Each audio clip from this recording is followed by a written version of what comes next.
So, Bob, people sent in a lot of emails specifically for you. Some of them about some deep stuff that we've gotten into before. So I thought we'd read those emails. But first, I have one light question for you. Sure, what's up? Longtime patron Kevin from Bellingham, just north of us, emailed in and said, Bob, you admitted your favorite show was Frasier. Was Niles emotionally cheating on Maris for most of the show's series? I happen to be rewatching the show right now, and I see Niles' behavior differently. I was wondering what Bob's take was on this. What do you say? Boy, I never thought about it, but absolutely. Yeah, he's like, his emotional and sexual energy are going outside his marriage. Doesn't matter whether or not the other person's interested. It's his energy is going out, so he's carving a window and he's creating a wall. And that's worthy of talking about. Like if that were, say, my client who found themselves doing that, I wouldn't advise anybody to do anything, but I'd point out that were the case, and I'd invite them into the possibility that they could maybe talk about their spouse, about the fact that they notice their attention is moving away, or that they're dissatisfied with some aspect of what's happening between them and their partner. And, maybe it make a difference, maybe it wouldn't, but it certainly would be honest. And I think self-respect requires that, and also respect of partner requires both of those things. Once you sign on with somebody, you really do sign on. So you're not responsible for having feelings like Niles does about going outside the marriage. You're not responsible for noticing that you have that impulse, but you're responsible for what you do with it. So, yeah. I think he is cheating emotionally. Cheating is too strong a word, but I think he's... Yeah, I think cheating. I mean, right? If Maris had known what he was doing, it would have it would have hurt anyone. Yes, it would totally. Yeah, it is a betrayal. Yeah. Yeah. Yeah. And, Kevin from Bellingham, my brother, Kevin, lives in and has lived in Bellingham for 30 years or so. And if you want to go see him, he works at a bar. He's a manager of a bar. Know that. Yeah, a bar and grill kind of sports bar place. Cool. And is it called Extreme? It's on Meridian. I think it's called Extreme. Let me look it up.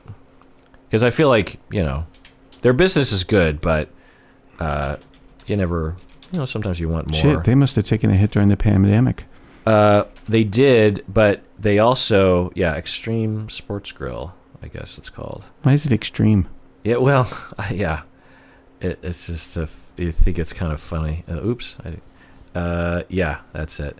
I mean, it's for a lot of sports fans, but it's funny to hear his experiences, because he's also the bartender. He's the main bartender, but he's also the manager.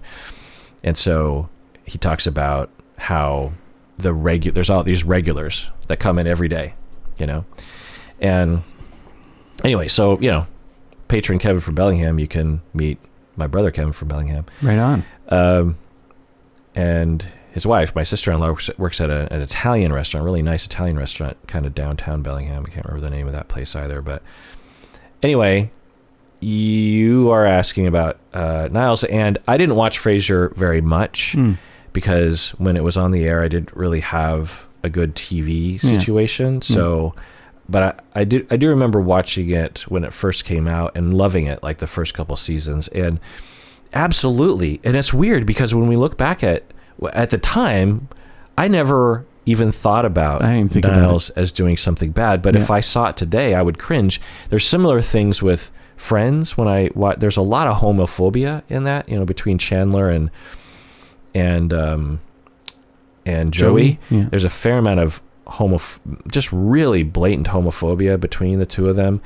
And with Ross, there's some pretty awful behavior that I think today it just comes across as completely differently, because as mainstream Americans, we've woken up. We've become woke in a good.